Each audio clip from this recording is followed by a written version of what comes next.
A gente vai falar sobre essa alta no preço dos combustíveis que tem impactado e repercutido muito desde ontem, quando foi anunciada. Como a gente sabe, o aumento começa a valer hoje e o economista Adriano Paranaíba vai conversar com a gente sobre os impactos dessa alta. Adriano, bom dia para você.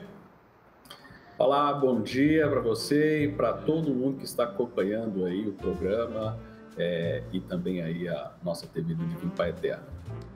Adriano, a gente ficou 57 dias sem reajuste ali na Petrobras, né? No preço desses combustíveis. E agora a gasolina teve um aumento de 18,8%, diesel mais de 24%. Essas altas, elas são justificáveis pelo quê?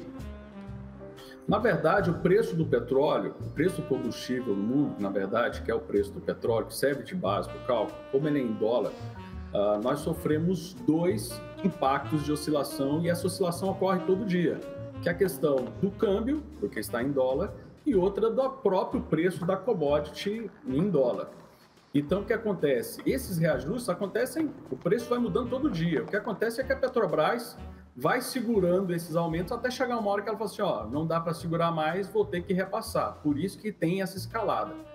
Desde o governo Temer, nós adotamos essa política a respeito de manter o preço do combustível atrelado ao preço do dólar, que é a matéria-prima e faz todo sentido. Só que com as questões globais que nós estamos tendo atualmente, nós estamos percebendo o quê? Nós estamos percebendo que dessa última o salto foi muito grande, passando aí de 18%, 28% em alguns produtos. E como que é feito o cálculo de composição, então, do preço dos combustíveis? A gente tem o valor que vem da Petrobras, aquela famosa política de preços também, que está ligada ao preço do dólar, ao mercado internacional, mas aqui dentro também outros valores são incorporados até o combustível que a gente compra ali, a gasolina que chega na bomba para a gente. Exatamente. É por isso que muitas vezes eu faço muitas críticas das pessoas que são contra a gente usar o preço do petróleo em dólar, que é o correto, porque o petróleo é a matéria-prima.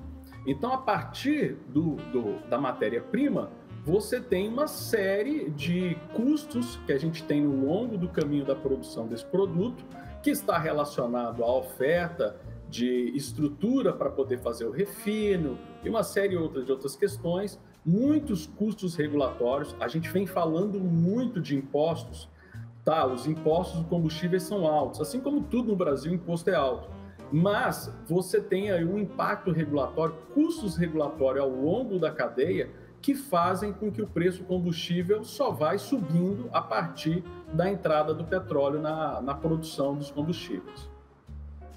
Certo. O Senado adiou nessa semana pela terceira vez já a votação do projeto de lei que cria um fundo de estabilização dos preços dos combustíveis. É como se fosse uma conta para subsidiar ali essa alteração, essa variação de preços, né? Alguns especialistas, eles falam que essa medida ela é boa, ela é favorável. Outros especialistas são contra. Qual que é a sua avaliação? Explica um pouco para a gente como funcionaria isso na prática. Bem, a minha opinião é que esse fundo é um erro. É um erro total. Por quê? Porque nós temos um irmão já desse fundo, uma experiência de fundo tal qual esse, que é você cria um fundo para quando os preços subirem, você ir gastando essa grana que está lá nesse fundo, para poder o consumidor não sentir o preço. E nós já temos um fundo parecido com isso, que é um fracasso total, que é o fundo de energia elétrica. A gente tem um fundo que foi criado para estabilizar o preço da energia elétrica, que ele não só não foi suficiente, como a gente tem que ficar aí à mercê de bandeira amarela, bandeira vermelha. Então, essa história de fundo não funciona. Subsidiar a Petrobras, dar subsídio para a Petrobras, também não funciona. Por quê? Porque a gente já fez isso no passado e deu errado, né? Lá em 2015, nós fizemos essa opção, né? De 2012 até 2015, nós fizemos subsídios aí do preço do combustível em não aceitar o preço em dólar, e também deu errado, né? Foi a eclosão lá da greve dos caminhoneiros, foi porque a gente não conseguiu segurar esse subsídio. Então, essas ideias, elas são soluções paliativas, não vão resolver o problema de curto prazo, vão postergar as verdadeiras necessidades que nós temos que fazer. Nós temos que, como eu falei do setor elétrico, temos que realmente fazer investimentos em infraestrutura, a gente tem que ter uma mudança de posicionamento do que a gente vai fazer com a nossa questão da matriz energética. Certo. Essa questão seria mais para o longo prazo, né? Agora, a Câmara aprovou um texto base ali, né, do projeto de lei que muda as regras sobre o ICMS em cima dos combustíveis. Explica pra gente o que é o ICMS e também como que ele é calculado, como que ele impacta no preço dos combustíveis. Bem, o ICMS é o Imposto sobre Circulação de Serviço, é um imposto estadual. Então, quando você entra com a mercadoria dentro de um estado, incide, tanto, né, você incide ali esse imposto. Esse imposto hoje ele é alto, né, em todos os estados têm a liberdade de fazer isso. A partir de uma resolução do CONFAZ, que é um conselho formado por secretarias de Fazenda, há aí uma busca de se criar aí uma base de cálculo para essa incidência desse imposto, como ocorre em outros diversos produtos. Mas, de novo, é uma iniciativa boa para tentar reduzir o imposto do combustível. Seria muito bom isso daí acontecer para vários produtos. Por exemplo, medicamento, o imposto é maior do que o do combustível.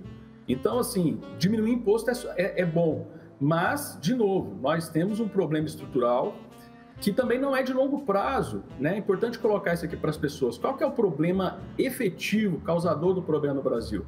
Nós somos autossuficientes de petróleo, nós temos muito petróleo no pré-sal, mas a gente tem uma lei chamada Lei da Preferência de Partilha, que é aquela lei que fala que a Petrobras tem preferência de exploração do petróleo no pré-sal.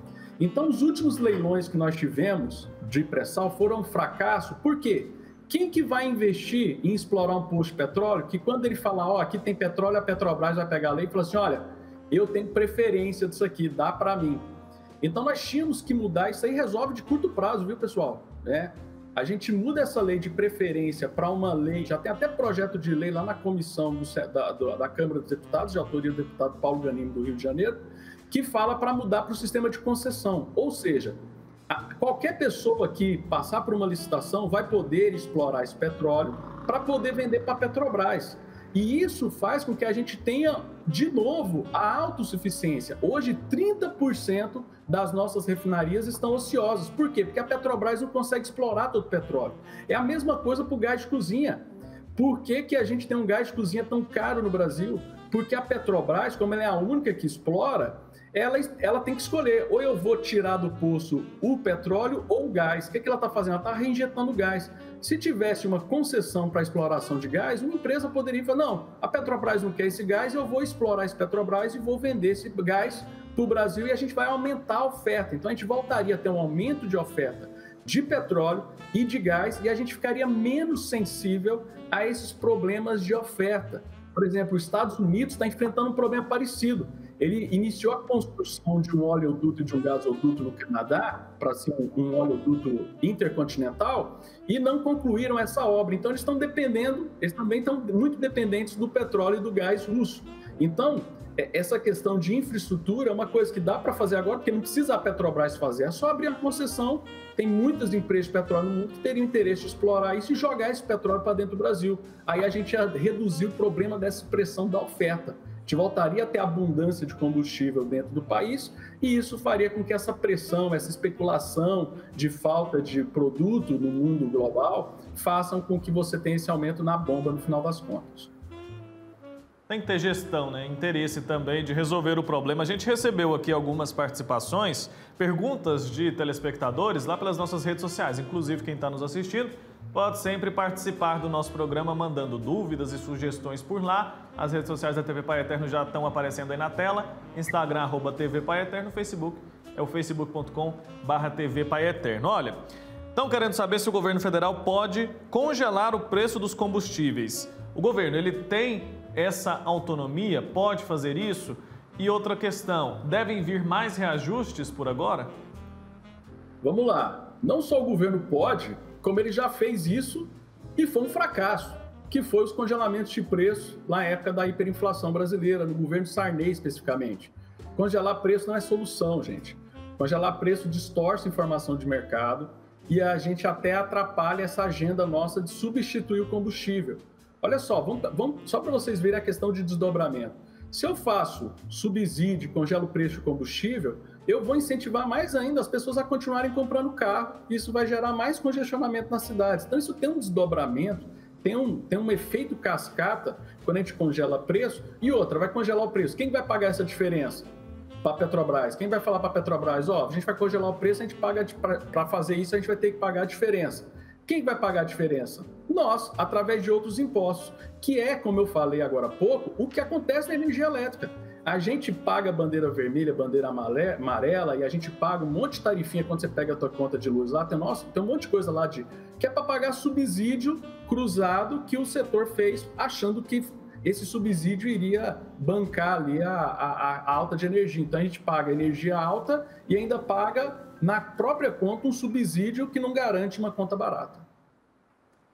Certo. E é importante também, antes da gente finalizar nossa conversa, destacar que essa alta no preço dos combustíveis não impacta só quem tem carro, né, ô Adriano? Ela vai impactar toda a população, porque isso gera um efeito cascata, né? Sim, efeito cascata, e a maior preocupação é você realmente ter um aumento muito grande do diesel, né? Então, no diesel vai impactar muito porque nós, de novo, optamos pelo modo rodoviário de transporte de cargas. Nós não tivemos incentivo de produção de hidrovias, ferrovias, outros modos de transporte. Então, tudo que se transporta no Brasil é movido a diesel. Então, logo, logo, a gente vai ver aí aumento de tudo. E você fez a pergunta anterior que eu acabei não respondendo, vou responder agora. Que é a questão, podemos esperar novos aumentos? Infelizmente, sim.